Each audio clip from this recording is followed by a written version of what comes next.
everybody. It's Dr. Ashley again, and we are introducing Aemelia from Bellflower Lactation to tell us a little more about what she does for our moms in our communities and how she can help as a team with what we do to make sure you have a village supporting you.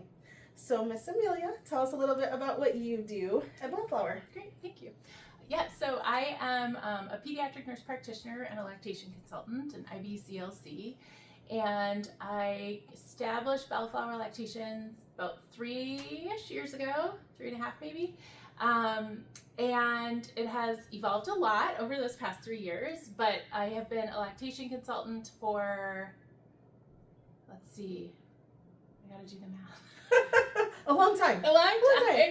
And a nurse practitioner for 14 years.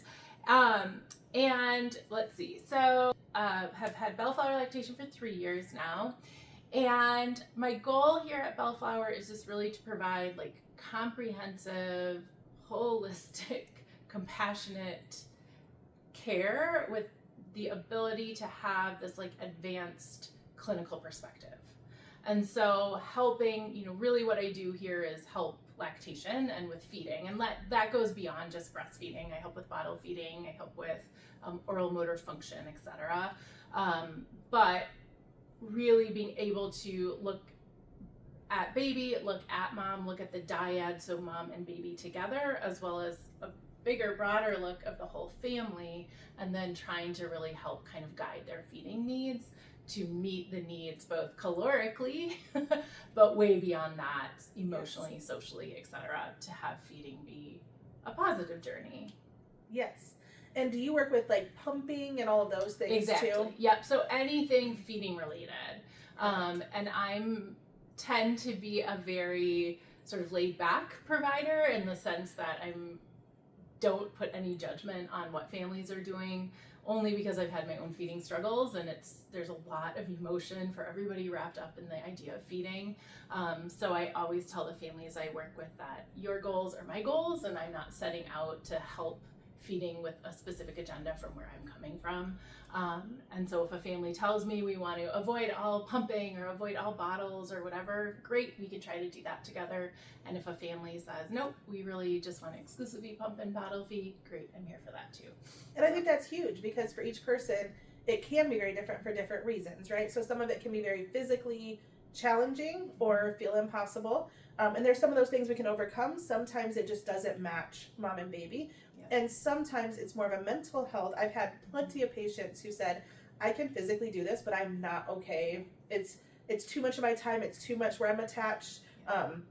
It just depends on kind of your journey. So to be able to have someone match exactly what you need during that time is so huge, and not have judgment. Because unfortunately, I feel like almost no matter where we are, someone says we should be doing something different, right? Like you're not doing what you should be. We should be doing something else, or it can be better. And it makes you feel like you're not doing the one job that you have, and that can be devastating, mentally devastating, physically devastating. Exactly. So it's huge to have someone who's on board with what your goals are is what we're going to work towards, and make sure we have that the best that it can be. When you're looking at baby and mom, what are some of the things and struggles that you can see or diagnose or differently than maybe some other people who don't have that kind of background education experience the same? Yeah. It's a good question. So I think as a nurse practitioner, I have the ability to actually diagnose. I have the ability to prescribe. So it does allow me to kind of take the care that I provide to the next level and often just fill that gap that gets missed in a lot of care. Because sometimes with lactation, lactation consultant might be saying one thing and then saying, okay, now go talk to this other provider about that. But hopefully I'm able to sort of meet both of those needs in one place. Not to say I'm replacing the primary care provider, because I'm very much not. But I think that the benefit of that then is hopefully families can leave my office with an answer. Yes. And a plan, and then whatever follows from that, of course. But I think that can feel really empowering to families. I have a lot of families that sit on this couch and cry, which we already talked about. Yes. Or just have a big sigh of relief, being like, okay, I now understand what's going on, and that in and of itself is empowering, huge, right? And huge. we've all felt that as parents struggling in our own right. So yeah, I think that one of the big sort of influencers for me in the work that I do, I'm a mom of 3, and I've struggled with all of my kids in different ways, and certainly just, I had a 3-year-old at home. We brought home newborn twins. It was chaos. It was not a beautiful moment of life. It was very difficult. And I struggled really a lot to build a milk supply and to feed those babies, all while caring for a 3-year-old. And what I didn't have at that moment was somebody to just realistically look at what my life was and then help me come up with like a compassionate plan. Yes. Given where I was mentally and physically. Yes. Healing from a C-section, all the chaos, all the stress.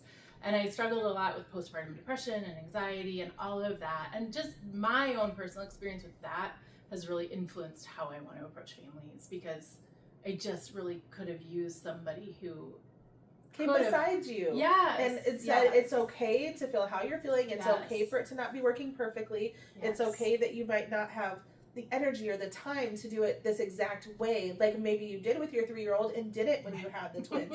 Like life drastically changes between each kiddo, and each kid can drastically be different than another. So I have moms that will come in that their first child, they latched, they were perfect, they needed no help, so they expected that to be their journey the second time.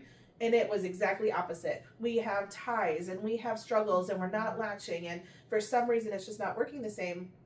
And that can make you feel completely inadequate. It makes you feel devastated. And then, like you said, when you have older kids that you're also having to make sure you're meeting their needs at home, it just changes the dynamic and what your goals might be, even if it was different before. You know? So I think that's huge. And that's what keeps my job interesting, right? Is I love that part of what I do, because I always, I can't take like lactation plan A and plop it on you and say, great, see you next week. It's really like, what are all the factors that are influencing how this is going to go? Both physical, social, emotional, all of it. Yes. Sometimes even just like, what's the setup of your house, right? Like, do we have to think through that? Whatever. Those are the things that I think just keep my job interesting, because every single family I work with is different. Yes, I love that. Cool. It is so cool. It's so cool. And you become part of the family almost. Yeah. I mean, you really do. You're someone who they trust to talk to about these challenges that we don't always feel safe or in a safe place talking about, especially when these things bring up some of those mental health issues or challenges or places where we feel like, I've never felt depressed in my whole life. I've never felt anxious in my whole life. And all of a sudden, it's pretty challenging, and breastfeeding is just part of that.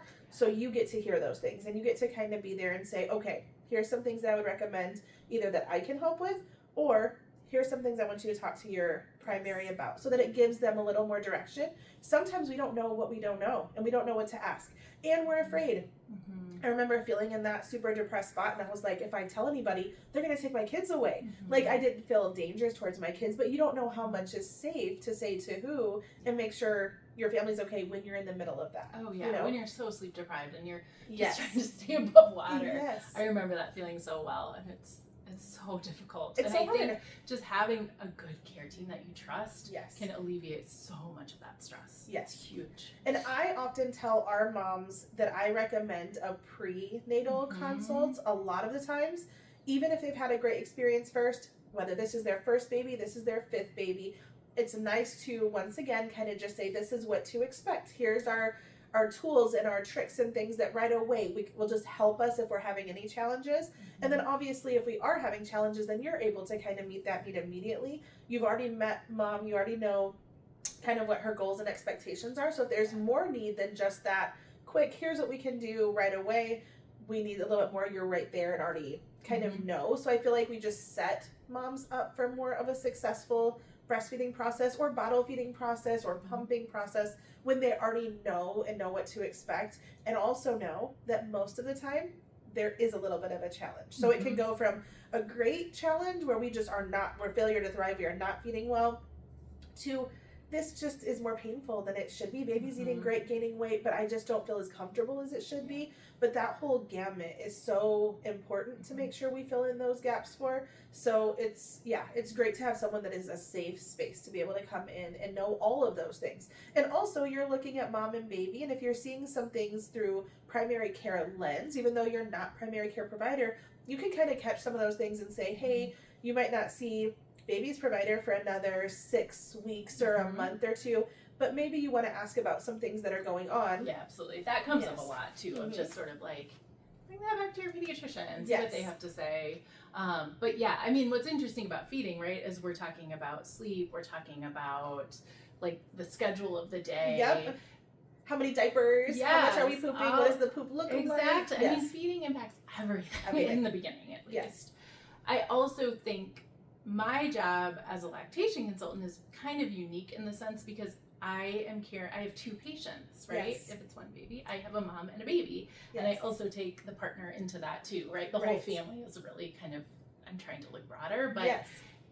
but the primary care providers have not 2 patients. I mean, Right. a family practice provider might, you Yes. might, but it's a little bit different in that sense, right? That I'm responsible for both the lactating parent and the baby. Yes. And so I get to look at, even if things are going well for baby, right? Baby might be gaining weight, like, hey, checks all the boxes, but mom might really be struggling, or vice versa. And then I'm that provider to, again, kind of investigate deeper and piece the puzzle together. Yeah, Try to I love figure out that. what's going on.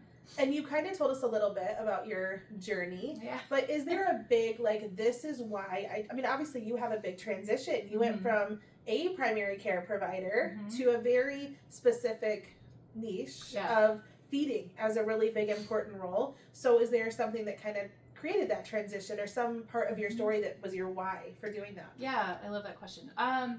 Well, so really, I mean, I became an IBCLC after my oldest daughter was born, and I just was like, oh my gosh, breastfeeding is powerful, right? It's hard and it's powerful, and I felt like previously as a primary care provider in pediatrics, like I would just be like, okay, how's feeding going? Great, and move on. Yes. And I wasn't understanding the importance of it, or just the role that it plays and for families. So that really first put it in perspective for me. So then that's when I started down that journey.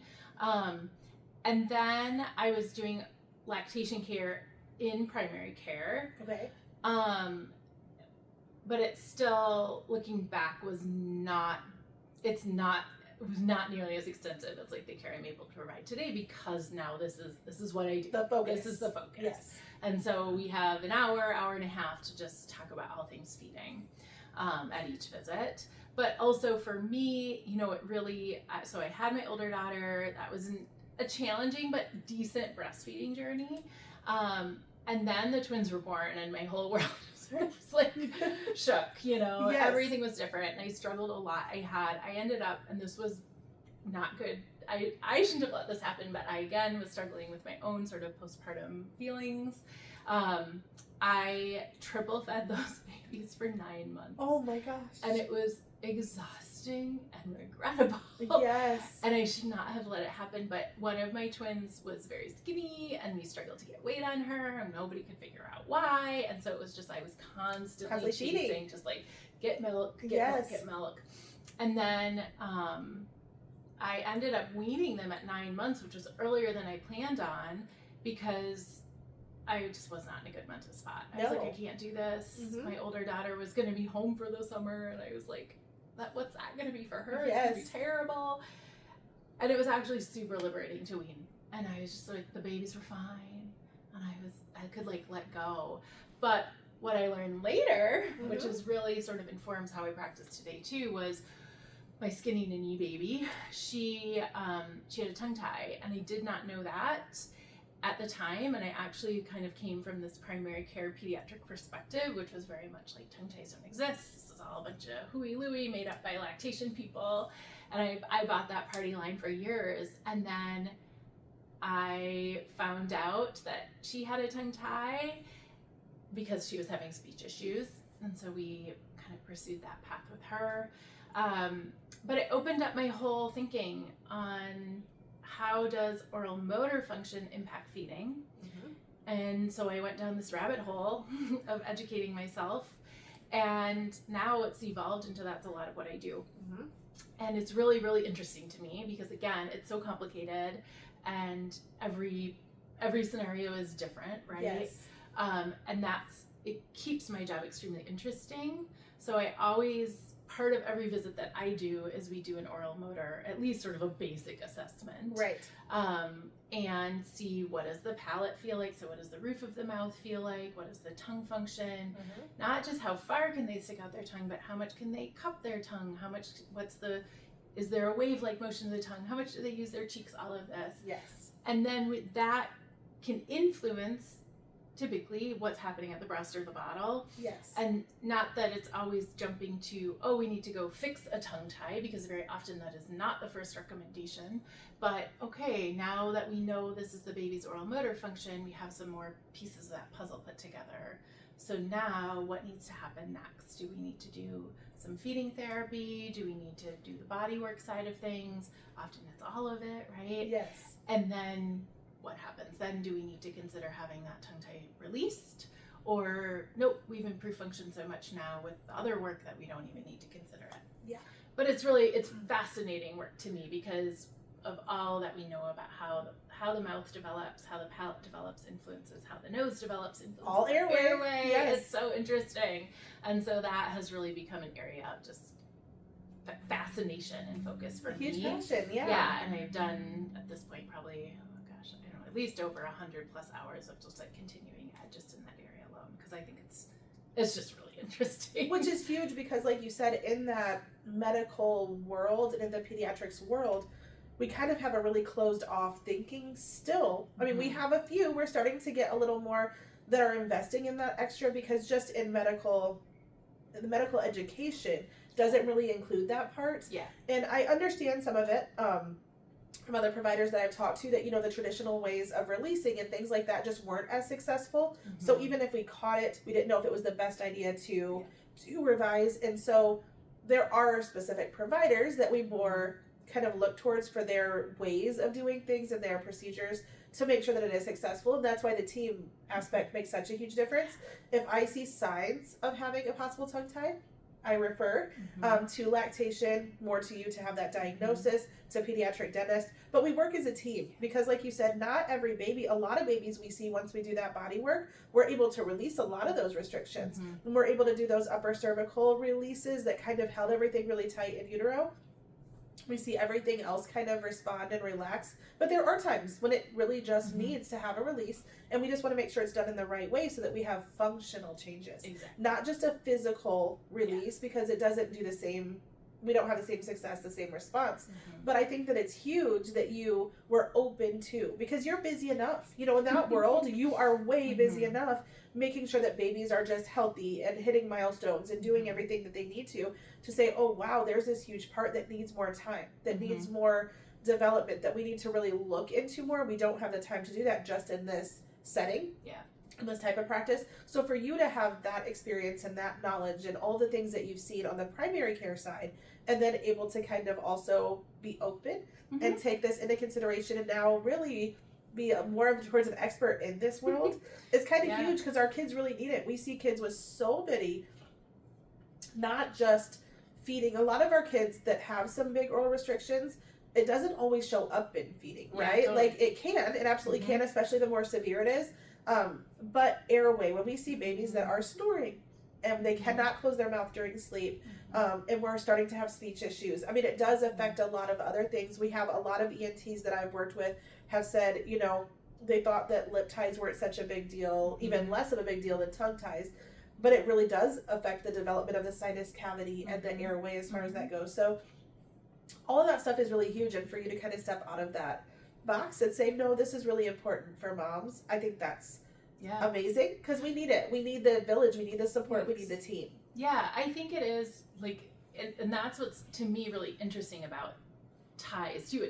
Ties, this conversation ties in everything we've talked about, which is we know rates of postpartum depression, etc., go up when we're dealing with feeding difficulties. Yes. So families that are struggling with tongue ties or whatever are more likely to have the mental health concerns in addition to it. And these are often families that get really sort of dismissed or gaslit by their medical providers. Yes. And I don't think that's because those are bad providers who are malicious. I think it's because people don't know. Right. And that's where the role of somebody like me is kind of unique and exciting, because I can look at mom, I can look at baby, I can diagnose, I can sort of tie the pieces together. Yes. And I think, and dig a little bit deeper, because I have that advanced training. Yes. But yeah, I think that it's something I feel very strongly about, because I myself struggled, right? And I didn't even know it was necessarily because of feeding that I was struggling so much. And I do look back a lot and wonder, what could have been different? Could that have been a different first year of my twins' lives? If we could have gotten sort of a proper identification much earlier on. And it'd just be easier. Just be Yeah. an easier process, a better bonding process. It's Yeah. hard when it's a challenge. It's hard when Yes. it's a challenge and you already have a million other challenges. And you're exhausted. And Yes. even if you don't have a mental health challenge, it is still hard on your mental health to have all these things going on and just keep up and to even focus on you when you have everybody else needs 100% of you. There's not any pieces really left for you. Do you know my life story? Yeah. Yes. I deal with a lot of moms. Yeah, so to have that is what we're here for, right? We are there to bridge the gap. It's not saying that a mom is not doing a good job or that they're Right. failing. You're meant to have people around you. We were meant, I mean, we say about the village thing, but really seriously, even way back when we didn't have big communities of people, the women were very close, very, very close. You had your mom and your aunts and your cousins. And when you had a baby, they all helped and stepped in and took their part to really help. And so that's what we're trying to build, is that for families. Well, and that's like something I feel so strongly about, and increasingly strongly. Interestingly, as I move away from my own postpartum experience, right now my twins are 6, so like I'm sort of like finally coming up for air a little bit. But I just realized like how much young moms in particular are struggling because we don't have that support built in or that community built in. Plus, I mean, we are coming off of COVID times where people are very isolated anyways, but I think we are lucky here in this community to have a lot of awesome providers and resources for families, but it's still like those things take time and money and all of that to tap into. And I feel so strongly that we don't do a great job as a society supporting young families, and especially young families that are struggling. And so, that's all something that it influences how I practice and how I approach each family. And I never want people to come in here feeling judged or overwhelmed. I want them to come here feeling like, okay, I can relax. I'm in good hands. It's a safe space. Yes. And to participate in their care, right? Yes. Like, I also always tell families, if you leave here and you roll your eyes at your partner because you're like, that's a terrible plan, we can never implement that, then I've done no good. No. Right? So I want you to leave my office being like, okay, that makes sense. We got this. If it's in our life. Yes. And we'll check in X, Y, or Z time. Or, cool, next step is heading to your next provider and checking in and doing that. But no, I think having that good collaborative care is so critical. And it's so exciting. It is. Because you get better outcomes. Yes. Way better outcomes. And what happens to a baby and a kiddo in those first 5 years of life are so huge. In my world, obviously, of neuro-based, that first 5 years is your foundation. It is your right and wrong, your what we have connections to and what we don't. So by missing some of those, it doesn't mean that we won't compensate and we won't make up for it, but can you be optimal if we don't have some of those things in place, or we had to make all these different pathways because we just had so many struggles and challenges? And my goal is to limit that as much as possible, not just with me, but with everybody that can kind of come around.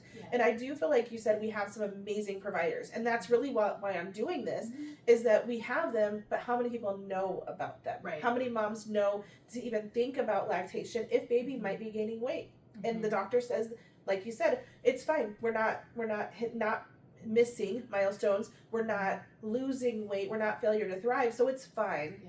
And so you just feel like it's you, like it's just something wrong with me, it's just something wrong with me and baby's connection. But for us to say, no, this isn't normal, it might be common, but it's not normal, we can do something about it. We do have people who can step in and help, and to know what that team would kind of look like, I think is super helpful. Because as a young mom, I feel like I could have had a lot more support, but my biggest problem was I didn't know who, I didn't know what I was even really struggling with. So when we have these people, you're able to maybe see someone first and say, oh my goodness, we had a lot of trauma at birth, or we were really stuck in there, especially when we have twins. Sometimes we can really have some stuck positions, and there's a lot of neurological things that happen from those processes. And you could say, okay, we need to work on lactation, but we also have this going on, and we have a team that can come around and kind of help. Or if I see someone first and it's like, yeah, we definitely have some of those birth trauma and neurological things that I need to help with, but we need some work with feeding, and we might have a tie, or we might have some airway things. So to know and be able to share that village with moms, I think is is just huge. Yeah. It's just a big resource. I love that. Yeah. Thanks for doing this. Of course. So for you, if a mom is like, oh my gosh, I am pregnant right now, or I just had a baby and I am either struggling, or I just know this could be better, or I want to plan for this to be the best possible, what is the best way to get a hold of you, to work with you? Yeah, so I offer like a free 20-minute meet and greet prenatal consult if people are just like, I just want to make sure we jive. Yeah. I also am happy to sort of do longer prenatal visits, like more educational visits on a one-on-one basis for families if you just want to do like breastfeeding 101, right? Yes. So that I could certainly craft and come up with, and I've done that many times for families based on what different families want out of that. Best way to get in touch with me would be either email or text, probably. Okay. People are welcome to call. I always say though, with my own 3 kids at home and seeing patients, sometimes it's hard to pick up a phone call, but texting and email is much easier. Perfect. And I am a big believer, and if people, even if they don't want to do a full like prenatal visit, or they even don't feel like they need to do a meet and greet, even just like researching ahead of time, who do I want my team to be? Yes. And then if it's 3 a.m. and you're like, things isn't going well, you already know that person. Exactly. And that I think can make a big difference. Huge. Huge. Because it's very hard to try to make those decisions when you are exhausted and baby is screaming and they're not eating and all those things. And that's one of the big reasons for me to already give that resource prenatally, even if it is just a connection. I think you're right. That's really, really big. So we will have all of your connections on the information part of this, whether you see it on YouTube or Facebook or Instagram. All of your email and website and contact information will all be there. Even social media stuff like Instagram to follow, because she has some amazing information that helps too. I think putting out that education is also huge, just to even know little tips and tricks and things that are really, really beneficial. So we will have all access to her, all of her ways to learn more, ways to connect, ways to work together listed. So if you want to have that resource, need that resource, we'll make sure that you know how to connect. Thank you. It was so great to talk to you. Thanks so much. Thank you. All right, guys. Bye-bye.